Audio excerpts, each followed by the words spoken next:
Hi, I'm Trevor, sitting in the garden with the Great Wakering, Whitefield and Flackwell Heath Railway in the background. You may have seen articles about this in Hornby magazine.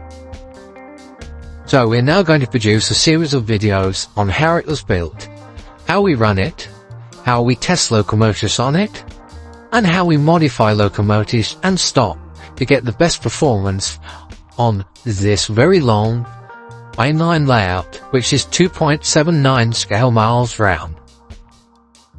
Our first video in this series is about two new models which have not been released yet. KR models are introducing, firstly, the Bullied Leader, the great model which we have thoroughly tested on the garden layout. And there, you see it going by.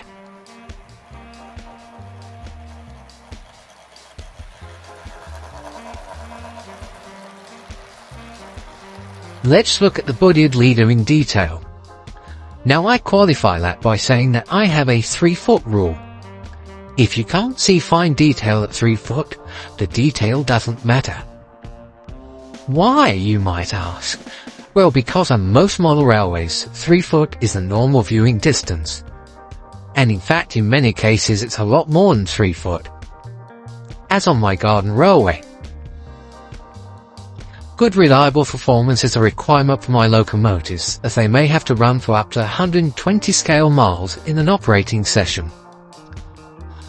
The Leader was Bullied's last attempt in the UK to revolutionise the steam locomotive. The remit to him was to replace the aging 044 M7 tank engines, which are operating empty stock workings and local services.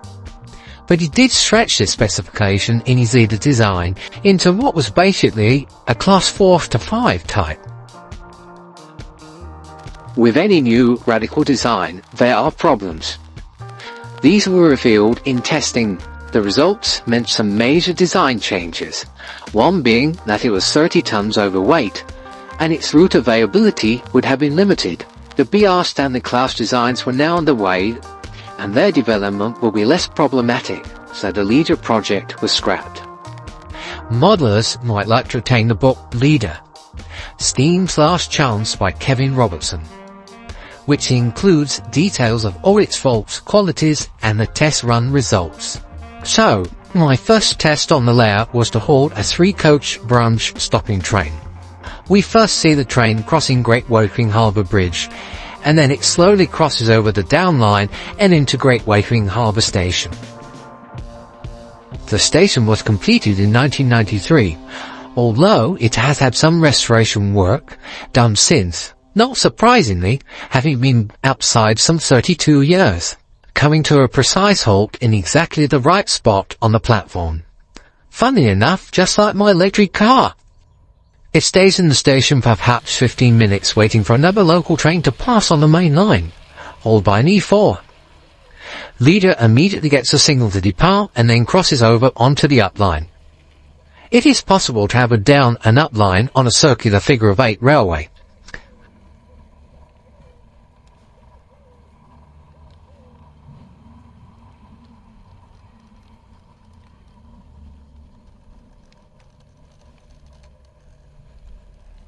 Leader is then seen passing under Castle Tunnel, which has been partly demolished a few years ago, but that's another story.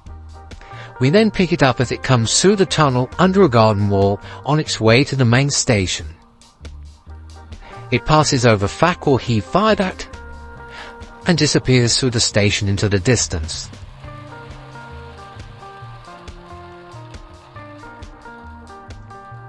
Our next test was on an 8-coach train, perhaps reminiscent of an empty stock working, of which in the 1950s I remember well. The M7 operating from Waterloo to Clapham Junction, and also in other areas of the Southern Railway.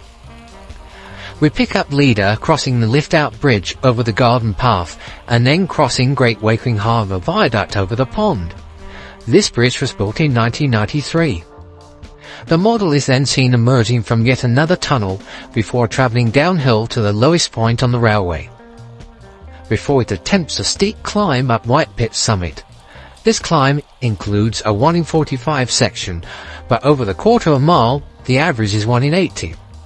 The loco is geared perfectly for the speed and purpose of which it was intended, having a maximum speed downhill in the region of 75 to 80 miles an hour, and uphill only dropping to 69 up to 1 in 45.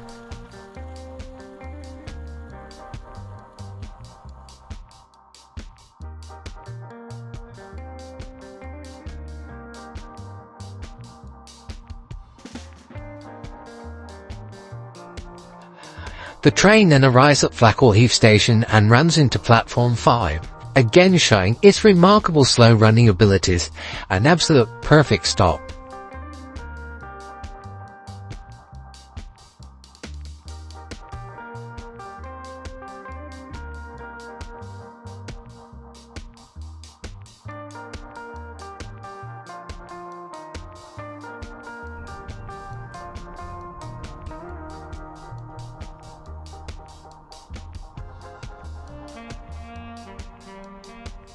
Lastly, we see the leader coming through the maze of points into the engine shed, a real test to see if it stalls or derails.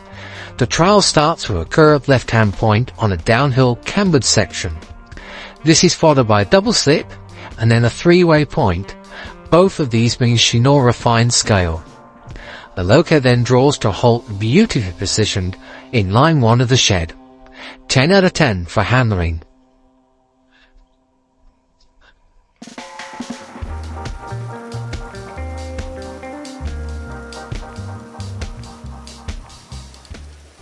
Our second review is of DPH1, which also appears as D4337 here, and it runs fantastically smoothly, as is illustrated here as it comes off the Flackwell Heath engine shed.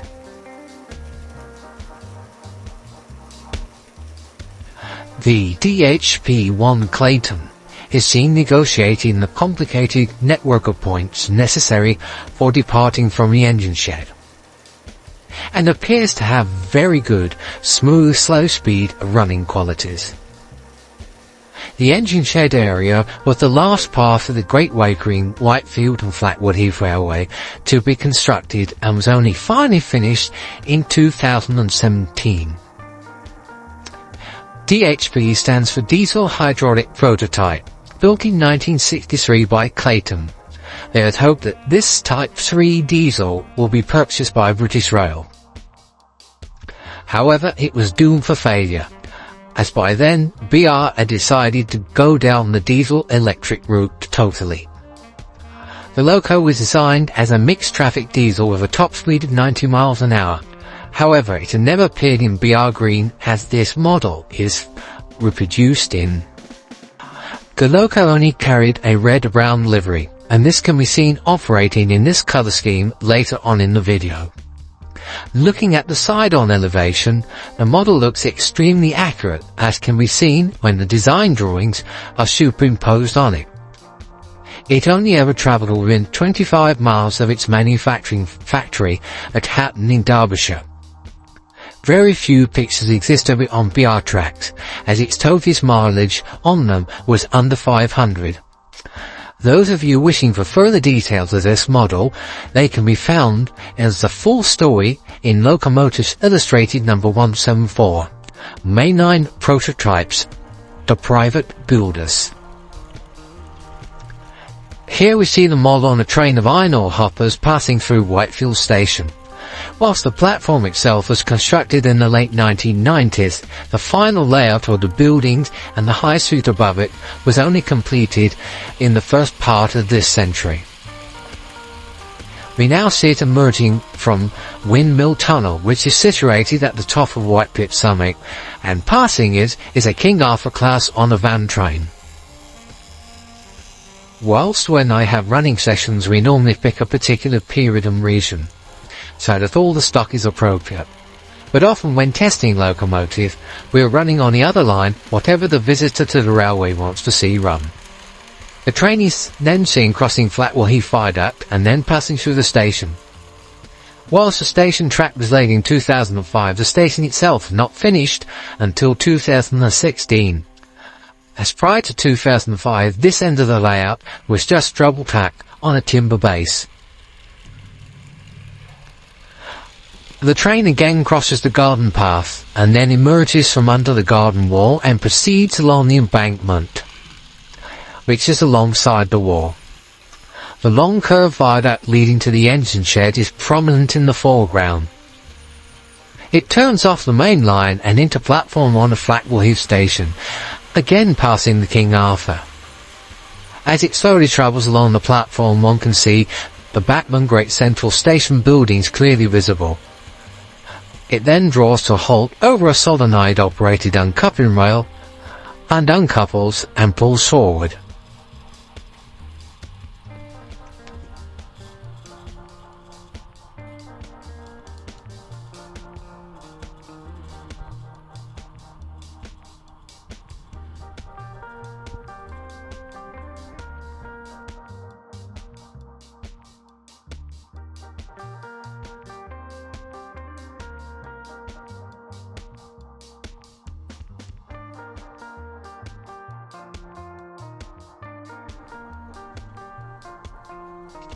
Looking at the side elevation of the model, I really feel that this reddish-brown colour scheme absolutely suits it.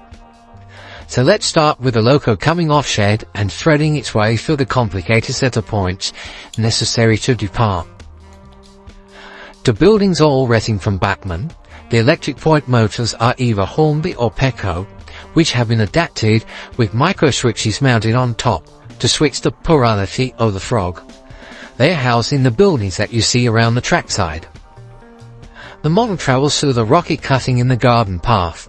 The path at this point rises on a steep gradient and then becomes a bridge over to a small section of walled vegetable garden which we purchased from next door.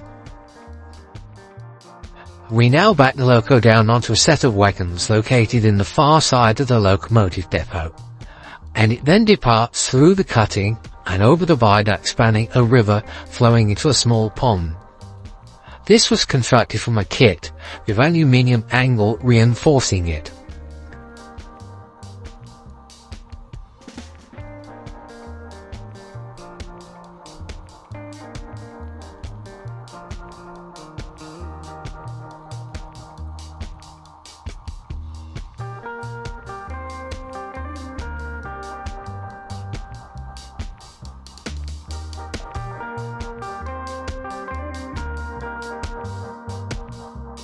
The train then travels along a long curved viaduct, which is scratch-built and passes over a fishing village on the edge of the pond. The train enters the main line located under the bridge to the vegetable garden.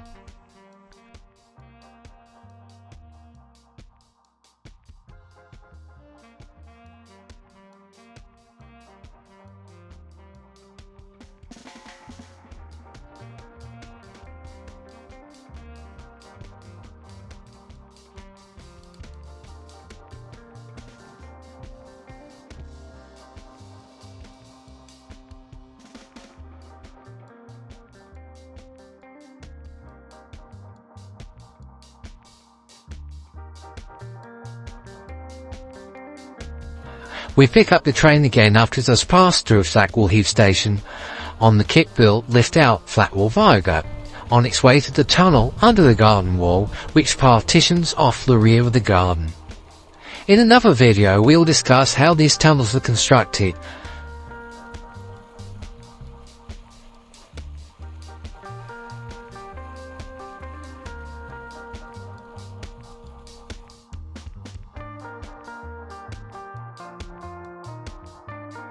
Later on in its journey it passes through Great Wakering station and finally it is seen disappearing over the second lift-out bridge over the garden path.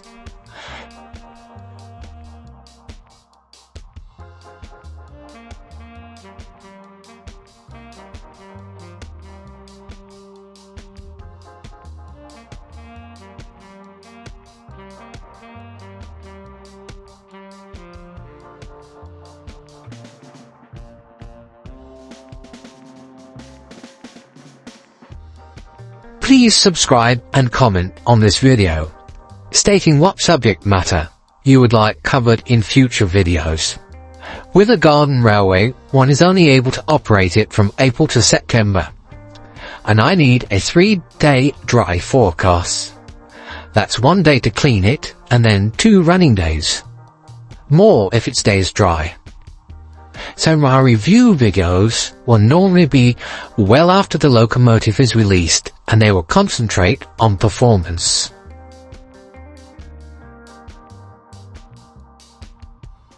I would like to thank Carl Wagner of KR Models for loaning me the Leader and DHP1. It was during last summer that I shot this video material, and for various reasons I was unable to edit it until January 2025. The locos had been handled at numerous exhibitions and trailed around other reviewers, and therefore had minor damage to handrails.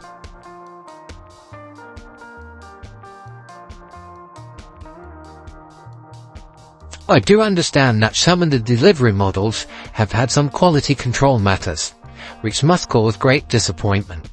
All that I can relay to is the excellent performance achieved by the Leader and the forthcoming DHP1 model on my testing garden layout.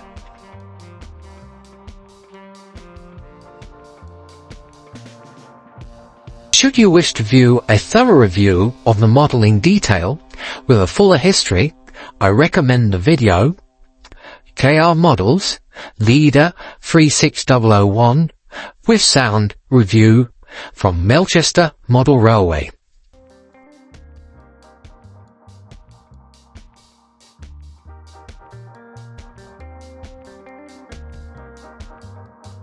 The next video will be Are You Boxed In?